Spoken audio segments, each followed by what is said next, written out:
The day I left, I didn't slam the door. I didn't yell. I didn't accuse. I didn't even ask for answers. I just stopped fighting for someone who had already checked out. For months I had felt it. The shift. The subtle distance. The way she'd scroll through her phone and smile at something that wasn't me. The way she started saying, "I'm tired," whenever I tried to talk about us. The way she guarded her screen like it held state secrets. Every time I asked if something was wrong, she'd kiss my cheek and say, "You worry too much." Maybe I did. But I also noticed patterns, like how her gym sessions got longer but her workout clothes stayed clean, how her co-worker's name popped up more than mine did, how she stopped posting pictures of us but suddenly had a dozen new selfies. I tried to ignore it at first. No one wants to believe they're being replaced in real time. One night, I woke up around 2 a.m., and she wasn't beside me. I found her on the couch, whispering into her phone. When she saw me, she jumped. "Who are you talking to?" I asked quietly. "Just Emily," she replied too quickly. At 2 a.m., I nodded like I believed her. But something inside me went still. That stillness scared me more than anger would have. Because anger means you still care enough to fight. Stillness means you're already leaving. The next week, I overheard her laughing in the kitchen while texting. That soft laugh, the one she used to save for me. I didn't confront her. Instead, I did something different. I paid attention. I noticed how she angled her body away from me when typing, how she deleted message threads, how she took her phone into the bathroom every single time. And one afternoon, when she forgot it on the table while rushing out to take a call, the screen lit up. A name I didn't recognize, but the preview said enough. Last night meant a lot to me.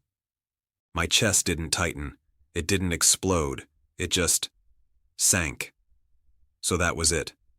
No dramatic confession, no accidental discovery of lipstick on a collar, just a quiet confirmation that I wasn't crazy. I didn't screenshot it. I didn't wake her up to demand explanations. I started planning instead. We weren't married. The apartment lease was in both our names, but I had savings, a remote job, options. She thought I would confront her. She thought I'd beg her to choose. Instead, I chose for her. I spent 2 weeks getting my affairs in order.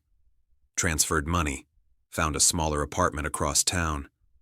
Told my boss I might relocate soon, all while she grew more distant. One night, she came home glowing. Not the normal kind of glow, the kind that follows new attention. "Why are you so quiet lately?" she asked, dropping her purse on the counter. I almost laughed. "Just tired," I said.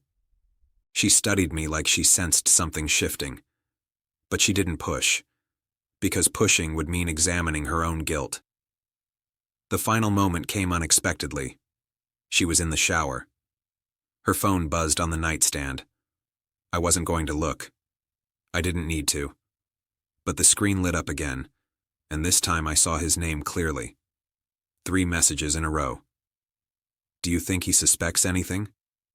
"I hate sneaking around." "When are you telling him?" That last one echoed. "When are you telling him?" So there it was. Not just emotional, not just flirting. A full plan. I put the phone down exactly where it was, finished packing my suitcase, left my key on the kitchen counter, and wrote one sentence on a sticky note. "You don't have to tell me, I already know." I didn't block her. I didn't send a long goodbye text. I just left. Turned off my location sharing, changed my number the next day, deleted social media. Disappeared from her life the way she had emotionally disappeared from mine. For the first few days I expected anger, explosive messages, accusations. Instead, there was silence.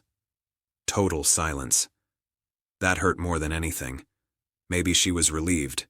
Maybe she had already moved on. Maybe my absence just made things easier. A month passed, then 2.